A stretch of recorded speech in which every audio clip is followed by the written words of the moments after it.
जय श्री राम, जय हनुमान जी की।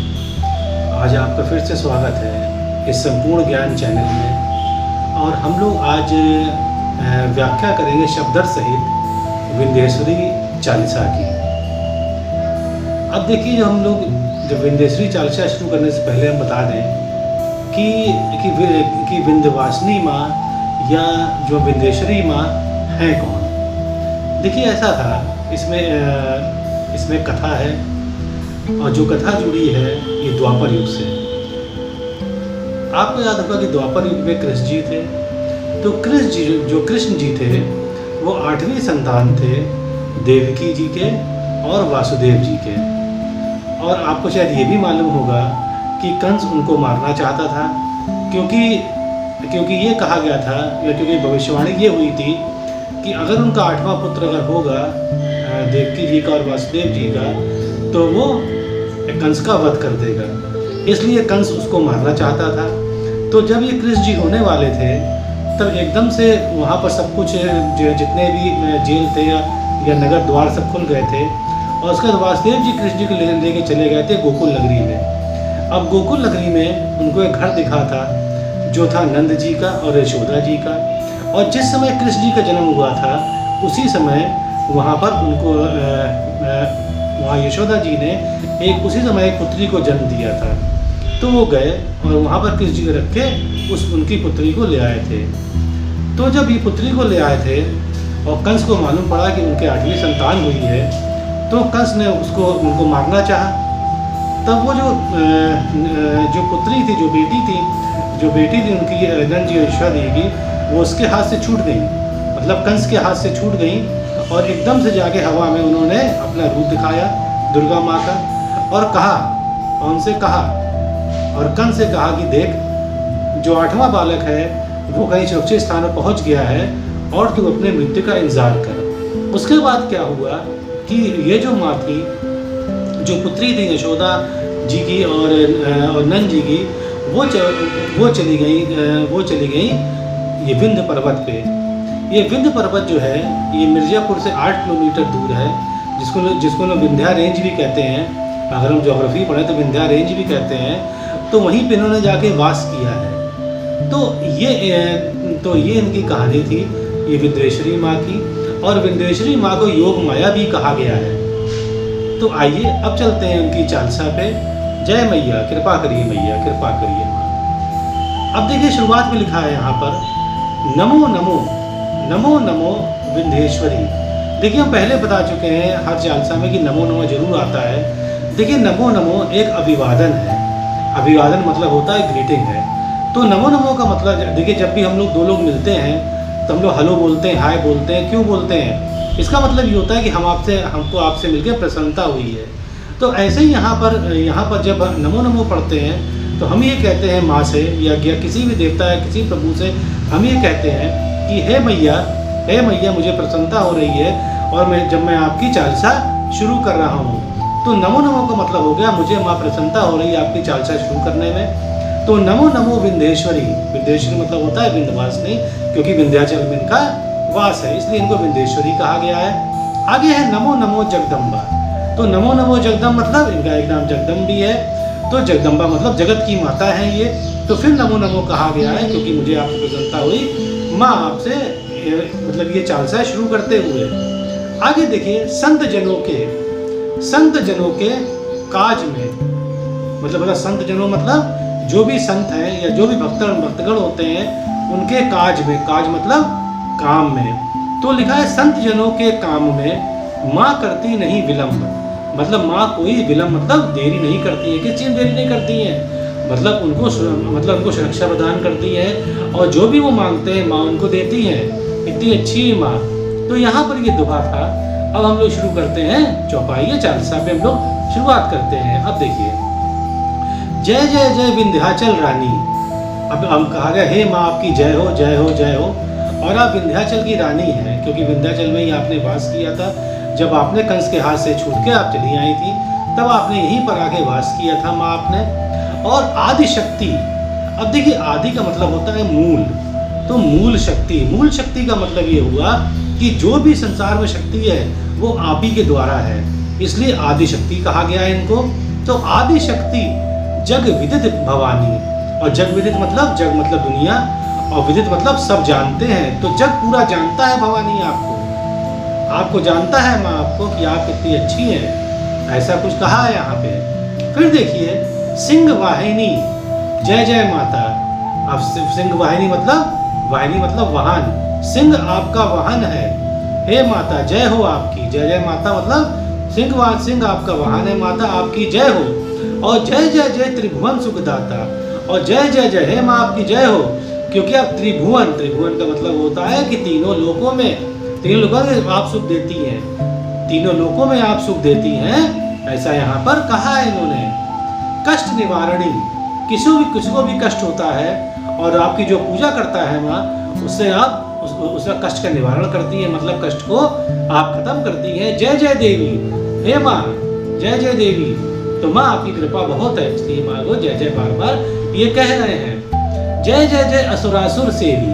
अब देखिए लिखा है जय जय जय असुरासुर सेवी, तो फिर माँ की जय बोली है। और देखिए असुरासुर का मतलब क्या होता है, देखिए असुरासुर का मतलब होता है असुर और सुर। तो यहाँ पर कहा गया है कि असुर और सुर, तो असुरासुर मतलब असुर और सुर, सेवी का मतलब होता है पूजा करने वाले। तो मतलब ये हो गए असुर और सुर दोनों आपकी पूजा करते हैं। तो यहाँ ये तो बिल्कुल शब्द क्लियर है। आगे देखें, महिमा अमित। महिमा का मतलब आपका जो आपके बारे में वर्णन किया है, जो आपका नाम है इतना, जो महिमा अमित का मतलब होता है अत्यधिक या बेहद कहा जाता है। अमित का मतलब होता है अत्यधिक या बेहद। तो महिमा आपकी अत्यधिक है माँ, मतलब तीनों लोकों में माँ, तो महिमा अत्यधिक। फिर कहते हैं यहाँ पर महिमा अत्यधिक, महिमा अमित मतलब महिमा अत्यधिक, अपार तुम्हारी। अपार मतलब बहुत ज्यादा है आपकी माँ, मतलब माँ तीनों लोकों में आपका बहुत नाम है, और सब जानते हैं कि अगर माँ की पूजा करेंगे तो हमें सब कुछ प्राप्त हो जाएगा। आगे लिखा है शेष सहस मुख वर्णनहारी। देखिए शेष मतलब यहाँ पर देखिए शेष का मतलब होता है कि सभी देवता या कोई भी या कोई वेद या कोई पुराण हो, और सहस मतलब सहस्त्र मतलब हजारों, शेष सहस्त्र मुख मतलब कि चाहे वेद हो, चाहे पुराण हो, चाहे सहस्त्र मुख हो, चाहे हजारों मुंह से। वर्णनहारी मतलब आपके बारे में कोई पूरी बात नहीं बता सकता है माँ। आप में माँ इतनी प्रतिभा है, माँ आप में ऐसा तेज है कि आपके बारे में कोई भी पूरी बात नहीं बता सकता है। आगे देखिए लिखते हैं दीनन के दुख हरत भवानी। दीनन मतलब कि जो भी निर्बल होता है या जो भी माँ कष्ट में होता है उसके आप दुख जरूर हरती है माँ भवानी। फिर लिखा है नहीं देखियो मतलब नहीं देखा है तुम सम कोई दानी। तुम सम मतलब समान, तुमसा समान कोई दानी माँ हमने देखा नहीं है। जो आपसे मांगते तुरंत आप दान दे देती है माँ, सोचती भी नहीं अगला क्या मांग रहा है। ऐसी माँ आपकी महिमा है। अब देखिए आगे, सबका मनसा पूर्वत माता। देखिए सबका, ये तो अर्थ क्लियर है। मनसा मतलब होता है मन का, सबका मन का, और पूर्वत मतलब पूरा करने वाली। तो अगर माँ की आप पूजा करते हैं मन से, तो जो भी आप मन से मांगेंगे, पूर्वत मतलब माँ आपको तुरंत दे देंगी, पूर्वत मतलब आपको तुरंत मिल जाएगा। तो सबका मनसा पूर्वत माता, महिमा अमित जगत विख्यात है। और जो महिमा है वो अमित है मतलब अत्यधिक है, जो महिमा है वो अत्यधिक है, और जगत विख्यात है मतलब जगत में विख्यात है माँ आपकी, ऐसा कहते हैं यहाँ पर। जो जन ध्यान तुम रो लावे। तो जो जन मतलब जो व्यक्ति या जो भी देवता है, जो भी आपका ध्यान करता है, जो जन ध्यान तुमरो लावे, तुमरो मतलब आपका जो ध्यान भी आपका लाता है, सो तुरत ही वांछित प्रभाव। तुरत ही मतलब तुरंत ही, तो तुरंत ही वांछित मतलब मनोकामना, कि जो भी उसके मन में तुरंत उसको फल मिल जाता है। ऐसी माँ दयालु है। आगे देखिए, तू ही वैष्णवी तू ही रुद्राणी। माँ आप ही का एक नाम वैष्णवी है, और माँ आप ही का एक नाम रुद्राणी है। और तू ही शारदा अरु ब्रह्माणी, और मैया आप ही का एक नाम शारदा है, अरु मतलब और आप ही का नाम ब्रह्माणी है। रमा राधिका श्यामा काली। आप माँ रमा के नाम, रमा मतलब होता है लक्ष्मी माँ, आप रमा के नाम से प्रसिद्ध हैं। राधिका मतलब राधा माँ, जो राधे जी थी, वह राधे जी कौन थी? लक्ष्मी माँ ही थी। जो कृष्ण भगवान साथ थी। और श्यामा काली सब माँ आप ही हैं। और तू ही मात संतन प्रतिपाली। और तू ही मात मतलब तू ही माता, संतन मतलब अपने भक्तजनों की या अपने बच्चों की, क्योंकि जो अपनी पूजा करता है माँ उसको अपना बच्चा मानती है। तो अपने भक्तजनों की प्रतिपाली का मतलब होता है जो हमें अन्न देता है। देखिए प्रतिपाल मतलब पुरुष और प्रतिपाली मतलब यहाँ पर औरत के बारे में कहा गया, तो माँ के बारे में यहाँ पे इसलिए प्रतिपाली लिखा है। तो प्रतिपाली का मतलब हो गया कि जो माँ हमें अन्न और रक्षा प्रदान करती है उन्हें हम प्रतिपाली कहते हैं। आगे देखिए लिखते हैं उमा माधवी चंडी ज्वाला। आप उमा भी हैं मतलब पार्वती माँ भी हैं, आप माधवी भी कही गई हैं, कहीं चंडी है, कहीं ज्वाला है, सब माँ आप ही के नाम हैं। बेगी मोही, बेगी मतलब शीघ्र, मोही मतलब मुझ पर, बेगी मतलब शीघ्र, और मोही मतलब मुझ, और पर मतलब पर, मुझ पर हो दयाला। तो शीघ्र मुझ पे माँ आप दयाला हो जाइए, मतलब दयालु हो जाइए और मुझ पे आप दया करिए माँ, ऐसा यहाँ पर लिखा गया है। अब देखिए आगे पढ़ते हैं। यहाँ तू ही हिंगलाज महारानी। हिंगलाज का मतलब होता है, ये हिंगलाज एक जगह है, ये पाकिस्तान में बलूचिस्तान प्रांत में पड़ती है। वहाँ पर हिंगोल नदी है, इसलिए इसका नाम हिंगलाज रखा गया है, और वहाँ ये शक्तिपीठ हैं। तो यहाँ पर लिखा गया है कि आप ही माँ हिंगलाज भवानी हो। आगे लिखते हैं तू ही शीतला अरु विज्ञानी, और आप ही माँ शीतला माता है अरु विज्ञानी। विज्ञानी का मतलब होता है श्रेष्ठ जानकारी रखना। तो इसका मतलब हुआ कि माँ आपके पास हर चीज की श्रेष्ठ जानकारी रहती है। अगर का माँ कोई भी आपसे पूछता है, कोई भी देवता आपसे बात करता है, तो उसको आप श्रेष्ठ उत्तर देती हैं, क्योंकि आपको हर चीज की श्रेष्ठ जानकारी है, ऐसा यहाँ पर लिखा गया है। आगे देखिए पढ़ते हैं दुर्गा दुर्ग। देखिए दुर्गा दुर्ग का मतलब क्या है। देखिए आपने पढ़ा होगा कि दुर्गा माँ है, दुर्गा दुर्ग। देखिए ऐसा है कि जब पार्वती माँ ने जब दुर्गमासुर को मारा था, तब उनका नाम दुर्गा माँ पड़ा था। तो यहाँ पर दुर्गा दुर्ग का यही अर्थ हुआ है कि दुर्गा दुर्ग मतलब ये है कि हे माँ आपका एक नाम दुर्गा भी है, क्योंकि आपने दुर्गमासुर नामक असुर का वध किया था, ऐसा लिखा है। आगे देखिए लिखा है इसमें विनाशिनी माता। और माँ विनाशिनी माता मतलब कि आप असुरों का माँ विनाश करती हैं। फिर देखिए तू ही लक्ष्मी, आप ही माँ लक्ष्मी है, और आप ही माँ जग सुखदाता है, मतलब आप ही जग को सुख देने वाली है। मतलब आप ही मैया, आप ही माँ लक्ष्मी माँ है, मतलब आप ही सबको धन दाल से परिपूर्ण करती है। और माँ आप जो हैं आप ही जग की सुखदाता है, आप ही जग को सुख देने वाली हैं, ऐसा यहाँ पर कहते हैं। तू ही जानवी, और मैया आपका एक नाम जानवी भी है, और अरु उत्तराणी, और मैया आपका एक नाम उत्तराणी भी कहा गया है।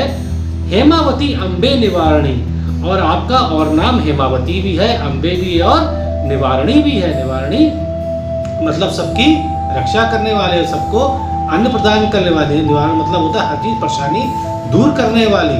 तो माँ ये सब आपके ही नाम है। अष्टभुजी, अष्टभुजी मतलब होता है 8 हाथ। वाराहिनी देवी, तो मैया आप वाराहिनी देवी है जिनके 8 हाथ थे। तो वाराहिनी देवी है जिनके 8 हाथ थे, और उन्हीं हाथों से आपने असुरों को मारा है। उसके बाद है करद विष्णु, करद विष्णु शिव जाकर सेवी। और करद विष्णु मतलब करते हैं विष्णु जी, शिव जी जाकर मतलब जिसकी, और सेवी मतलब होता है कि पूजा अर्चना करना। मतलब यहाँ पर लिखा गया है कि आपकी पूजा शिव जी और आपकी पूजा विष्णु जी भी करते हैं, ऐसा कुछ यहाँ पर लिखा गया है। आगे देखिए कहते हैं चौसट्टी देवी कल्याणी। देखिए लिखा है 64 देवी कल्याणी। तो देखिए 64 देवी का मतलब क्या हुआ। देखिए 64 देवी का मतलब है 64 योगिनी। अब देखिए 64 योगिनी का अर्थ क्या हुआ यहाँ पे। देखिए ऐसा है कि जब एक बार पार्वती माँ एक असुर को मारने गई थी, तो उनको उन्होंने अपने शक्ति के 64 रूप करे थे, उसी को 64 योगिनी कहा जाता है।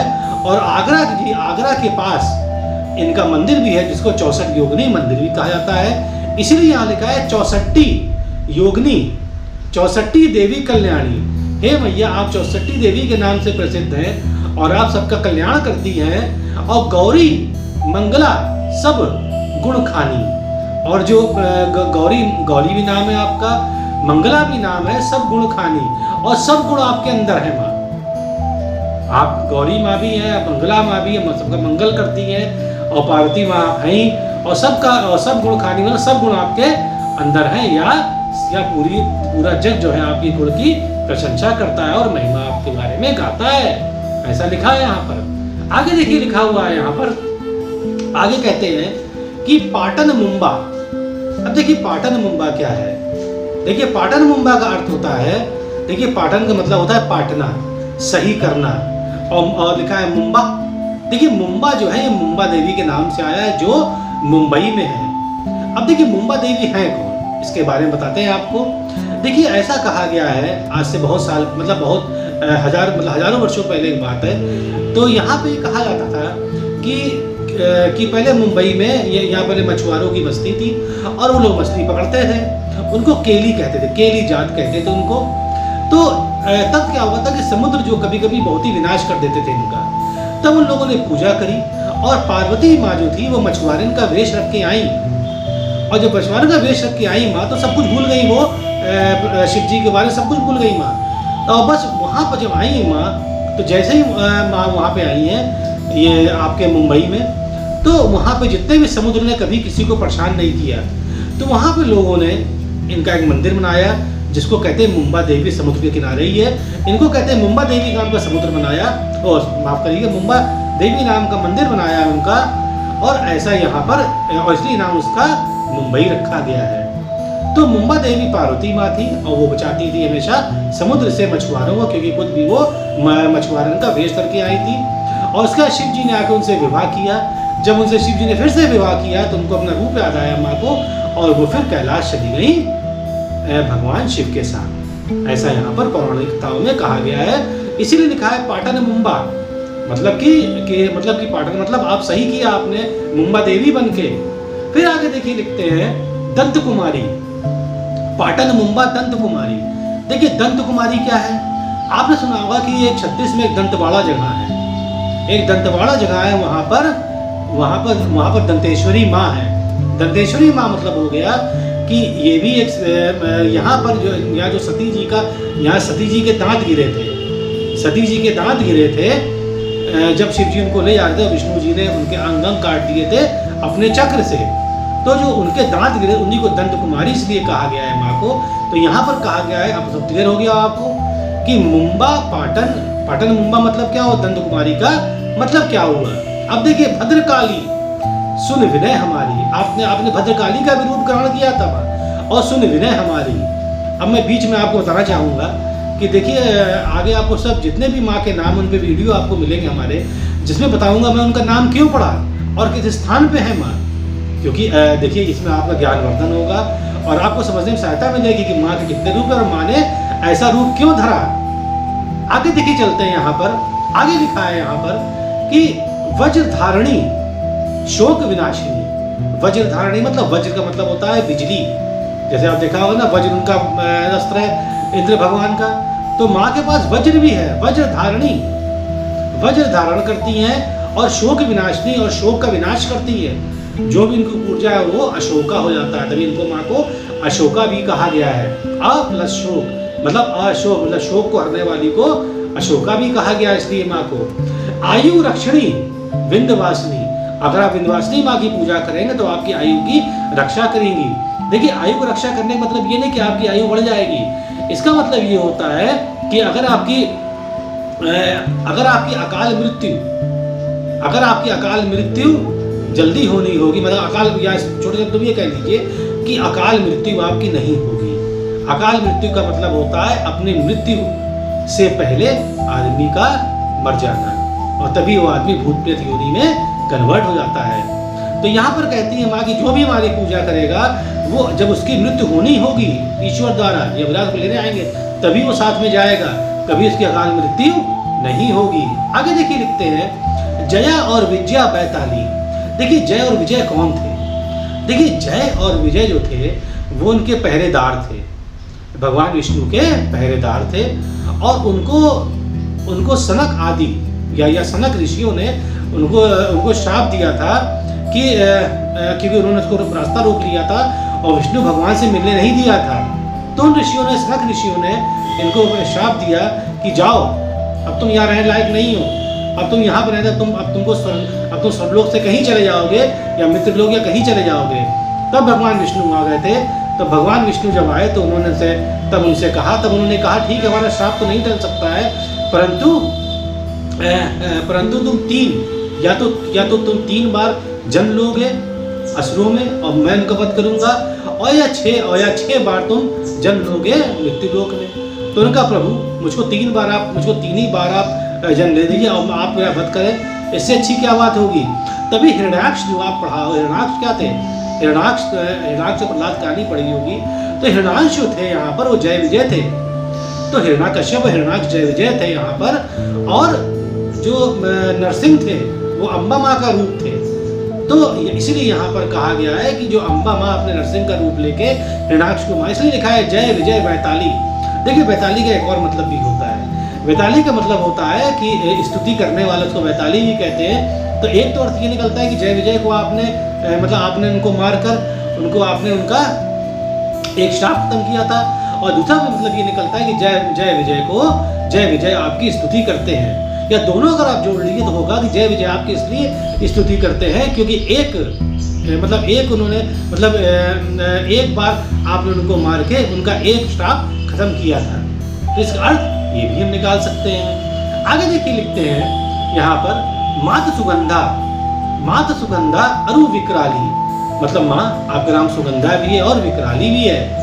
तो विकराली कब होगा माँ का, जब गुस्सा आता है, जब असुरों को मारने आती है तो माँ विकराल रूप धरती है, इसलिए उनका माँ का नाम विकराली भी रखा गया है। आगे देखिए पढ़ते लिखा हुआ है नाम अनंत तुम्हारे भवानी। नाम अनंत मतलब जिसका कोई गिन सकता नहीं। माँ आपके नाम अनगिनत है। तुम्हार भवानी मतलब आपके माँ भवानी, आपके नाम तो अनगिनत हैं। और फिर कहते हैं कि बरनय किमि मानुष अज्ञानी। बरनय मतलब याद करना, बरनय किमि मतलब किमि मतलब कैसे, मानुष मतलब मनुष्य, तो मतलब मनुष्य अज्ञानी है। कैसे आपकी वो मनुष्य अज्ञानी है तो कैसे वह आपकी पूजा करेगा, यहाँ पर लिखा गया है इस प्रकार का। आगे लिखा है जा पर कृपा मातु तब होई। जा पर कृपा मतलब जिस पर कृपा मातु आप करेंगी, मतलब जिस पर कृपा आप माँ करेंगी तो वह करे चाहे मंजोई। तो वह कुछ भी कर सकता है जो उसका मन चाहेगा। अब देखिए इसका मतलब ये नहीं है कि वो गलत तरीके से काम करेगा। मतलब मैं ये कहना चाह रहे हैं यहाँ पर कि अगर जो भी भक्तगण के मन में अच्छी बात होगी वो माँ आपकी पूरा करेंगी, ऐसा कुछ लिखा गया है यहाँ पर। अब देखिए आप आगे पढ़ते हैं। आगे लिखा है यहाँ पर कि कृपा करूँ मुँह पर महारानी। माँ मुझ पर आप कृपा करो, मुँह मतलब मुझ पर, तो कृपा करिए मुझ पर आप महारानी। अब देखिए आगे लिखा है कि कृपा करूँ मुँह पर महारानी। कृपा करो मतलब कृपा करिए, मुँह मतलब मुझ पर महारानी आप कृपा करिए। और सिद्ध करिए अम्बे मम्बानी। और सिद्ध करिए अम्बे मम्बानी मतलब क्या होता है, सिद्ध करिए मतलब कि सिद्ध करिए सिद्ध करिए अम्बे मैया आप सिद्ध करिए मम्बाणी। मम मतलब मेरी वाणी, मतलब मेरी वाणी से हमेशा सच निकले। सिद्ध करिए मतलब हमेशा मेरी वाणी से सच निकले और मेरी वाणी में कभी कोई गलती ना हो और ना ही किसी को प्रश्न। इसलिए सिद्ध करिए, सिद्ध मतलब साफ करिए माँ मेरी वाणी, मतलब मैं कभी किसी के बारे में गलत ना बोलूं, ऐसा कुछ लिखा है यहाँ पर। आगे देखिए लिखा हुआ है, फिर कहते हैं जो नर धरे मातु कर ध्याना। जो नर धरे मातु कर ध्याना मतलब जो धरे मतलब जो धरता है, मातु कर ध्याना मतलब जो माता का ध्यान करता है, मतलब माता को ध्यान करके आंख बंद कर जब माता के बारे में सोचता है तो लिखा है जो नर धरे मातु कर ध्याना ताकर सदा होत कल्याण। ताकर मतलब उसका, सदा होत मतलब होता है, क्या कल्याण मतलब उसका सदा कल्याण होता है। आगे देखिए लिखते हैं विपत्ति ताही सपनेऊ नहीं आवे। मतलब विपत्ति ताही मतलब उस पर किस पर, जो उनके भक्तगण है। तो विपत्ति ताही मतलब विपत्ति भक्तों को सपनेऊ नहीं आवे, सपने में भी नहीं आएगी। सपने में मतलब सपने में। तो ये कह रहे हैं कि अगर जो भी माँ की पूजा करता है तो विपत्ति सामने क्या सपने में विपत्ति का वो सामना नहीं करेगा। और फिर देखिए लिखा है ताकत सदा होत कल्याण, माफ करिएगा, लिखा है विपत्ति तो ही सपने नहीं आवे जो देवी का जाप करावे।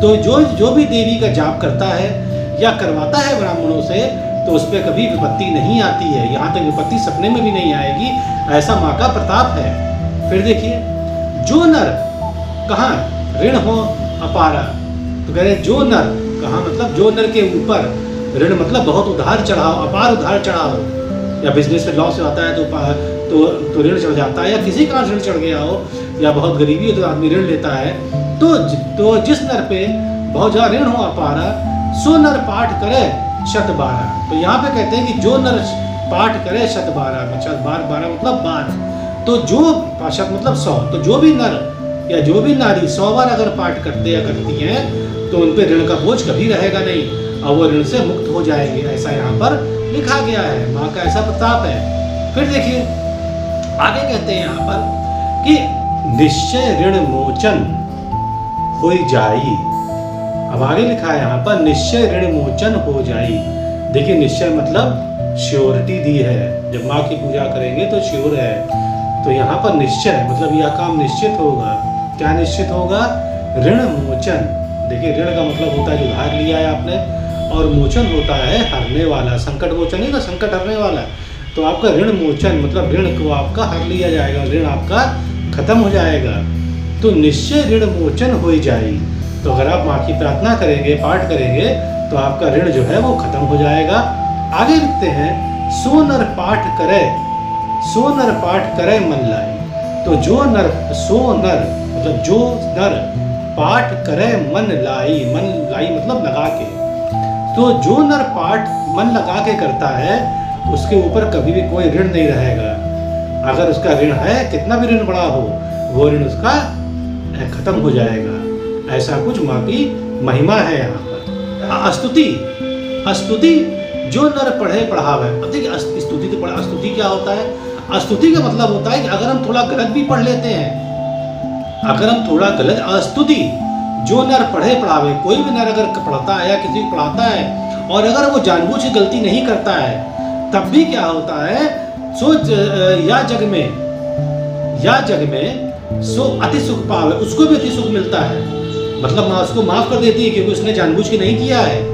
तो इसलिए स्तुति मतलब ये भी होता है, दूसरा भी इसका एक अर्थ निकलता है कि अगर उनके बारे में नहीं जानते कैसे पूजा करी जाए, तभी माँ को ध्यान लगा पूजा करते हैं, जो भी अच्छा लगता है माँ को अर्पण करते हैं तो माँ हमेशा खुश हो जाएंगी।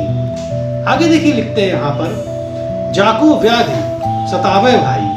व्याधि मतलब होता है रोग और पीड़ा। तो जिसको रोग और पीड़ा सतावे भाई, सतावे भाई मतलब होता है सताती है। तो जिसको रोग और पीड़ा सताती है, आगे लिखते हैं इसमें या जग में सो अति सुख पावे। माफ करिएगा, जाको व्याधि सतावे भाई। तो कहते हैं कि जिसको व्याधि मतलब रोग या पीड़ा सताती है भाई, तो वो क्या करे? जाप कर सब दूरी पर आई। तो जब वो जाप जैसे ही करेगा सब दूरी पर आई, तो उसके लिए सब पराये हो जाएंगे।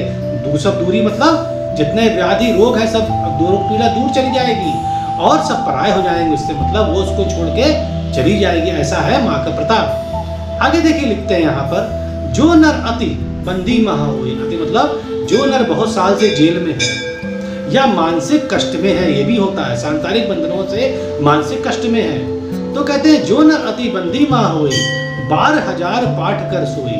12,000 पाठ कर मतलब वो 1000 बार पाठ करके जिस दिन सोएगा, जिस दिन वो 1000 बार पाठ लगातार कर ले और फिर सोएगा, तब फिर क्या होगा? निश्चय बंधु ते छूट जाएगी। तो बंदी गृह से उसका वो छूट जाएगा। ऐसा माँ का प्रताप है। आगे देखिए लिखते हैं कि सत्य वचन मम मानव भाई। कह रहे हैं सत्य वचन है मेरा, मानव भाई आप मानिए। अगर इस प्रकार की परेशानी होती है तो इसको जरूर आप देखिएगा। जा पर जो कुछ संकट होई, जा पर जो कुछ संकट होई। फिर कहते हैं निश्चय देवहि सुमरो सोई। जा मतलब जिस पर, जा पर कछु संकट होई, जिस पर भी कुछ अगर संकट होता है, जिस पर भी कुछ संकट होता है, कछु मतलब कुछ, तो जिस पर भी कुछ संकट होता है तो निश्चय देवहि सुमरो सोई। तो निश्चय मतलब ये निश्चित है कि सुमरो या देवहि मतलब देव लोग, जो देव होते हैं, देवता गण होते हैं, वो आपको ही सुमिर मतलब आपको ही याद करते हैं। तो अगर पूरी लाइन का अर्थ ये निकलता है कि अगर देवताओं पर कोई संकट आता है तो वो आपको ही याद करते हैं, क्योंकि माँ आप ही संकट हारिणी, आप ही संकट को खत्म करने वाली हैं। जो नरपुत्र होए नहीं भाई, अगर मान ले आप घर में लड़का नहीं हो रहा, नरपुत्र मतलब अगर आपके घर में लड़का नहीं हो रहा है, आपको लड़के की चाहत है, तब क्या करिए आप? तो लिखा है यहाँ पर, सो नर या विधि करे उपाय। सो नर, जो विधि लिखी गई उसका उपाय करे। अब देखिए विधि बताते हैं यहाँ पर, 5 वर्ष सो पाठ करावे। तो लगातार वो 5 वर्ष पाठ करे माँ का, लगातार वो माँ का 5 वर्ष पाठ करे। फिर आगे क्या लिखा है इसमें, और नवरात्र में विप्र जिमावे। नवरात्र मतलब नवरात्र में नवरात्रि होती है, तो जो साल में 2 बार होती है, तो नवरात्रि में विप्र जिमावे मतलब ब्राह्मणों को जिमावे मतलब खाना खिलाए। तो अगर यह व्यक्ति ऐसा करता है तो निश्चय होई प्रसन्न भवानी। तो अगर ऐसा व्यक्ति करेगा तो माँ भवानी जरूर उस पर प्रसन्न होएंगी। और पुत्र देही ता कहा गुण खानी, और पुत्र पक्का आपको देंगी, तहा गुण खा। ऐसा गुण है माँ के अंदर कि आपको पक्के पुत्र की प्राप्ति होगी अगर आप ये सब काम करेंगे। आगे देखिए क्या लिखा है, ध्वजा नारियल आने चढ़ावे। मतलब ध्वजा चढ़ाइए माँ को, झंडा, ध्वजा मतलब झंडा चढ़ाइए, नारियल चढ़ाइए, आने मतलब प्रसाद चढ़ाइए माँ को, जो उनको प्रिय हो, चढ़ाइए माँ को। तब लिखा है विधि समेत पूजन करवावे। और विधि समेत, जैसे आपको विधि मालूम है वैसे आप पूजन करवाइए ब्राह्मणों से या किसी पंडित द्वारा। नित्य पाठ करे, नित्य प्रति पाठ करे मन लाई। नित्य मतलब रोज, और प्रति मतलब चाहे एक ही पाठ करिए आप, मन लाई, मन से जाए एक ही पाठ आप पाठ करिए माँ का। प्रेम सहित नहीं आए उपाय, और प्रेम सहित करिए, नहीं आई उपाय मतलब होता है इसके अलावा और कोई उपाय नहीं है। ये सबसे सरल उपाय है कि आप माँ का नित्य पाठ करिए, चाहे एक ही बार पाठ करिए, पर मन से करिए, तो ये आपको सब कुछ मिल जाएगा। आप देखिए फिर आगे कहते हैं, यह श्री विंध्याचल चालीसा, जो विंध्याचल चालीसा लिखी गई है, रंग पढ़त होवे अवनीशा। रंग मतलब गरीब और दरिद्र भी अगर इसको पढ़ेगा, रंग का मतलब होता है गरीब और दरिद्र, इसको भी पढ़न होवे अवनीशा, तो उसके पास भी सब कुछ हो जाएगा, सब कुछ उसको मिल जाएगा। ऐसा कुछ माँ का प्रताप है। फिर देखिए, यह जनी अचरज मानू भाई, यह जन अचरज मानू भाई, और अचरज आप मानिए भाई इस बात को, या जाने मतलब यह जान के अचरज मानू भाई, आप अचरज में जान जाएंगे, अचरज में पड़ जाएंगे। कृपा दृष्टि पर तो ही हो जाएगी, और जब आप कृपा दृष्टि ता पर मतलब आप पर जब होएगी माँ की, तो अचरज पड़ जाएंगे कि आपको इतना चीजें कैसे मिल गई, आपको वैभव कैसे मिल गया, आपको इनकी भक्ति कैसे मिल गई, माँ ने आपको सब कुछ कैसे दे दिया जो आपके मन में है, आपको अचरज खुद ही होगा। आगे लिखते हैं, जय जय जय जगमातु भवानी, और माँ आप तो जगमा, जय जय जय मतलब आपको जय हो माता जगमातु भवानी, और आप जग की माता है भवानी। कृपा करो मोही पर जन जाने, और कृपा करो मुझ पे, कृपा करिए मैया, कृपा करो मोही, कृपा करिए मुझ पर, जन जाने आपको पूरा, आपको 3 लोग जानते हैं, तो मुझ पर आप कृपा करिए। हे माँ कृपा तो मुझ पर करिए आप। और देखिए, अगर आपको अच्छा लगा हो मेरा विंध्येश्वरी चालीसा, तब ये जरूर चैनल सब्सक्राइब आप करिएगा, क्योंकि नए नए वीडियो पहुँचेंगे। और मैं फिर से बताना चाहूँगा कि जितने भी वेद पुराण हैं या जितना भी जानकारी है अपने धर्म के बारे में, मैं आप सबको दूंगा, आप जरूर देखिएगा। जय श्री राम, जय।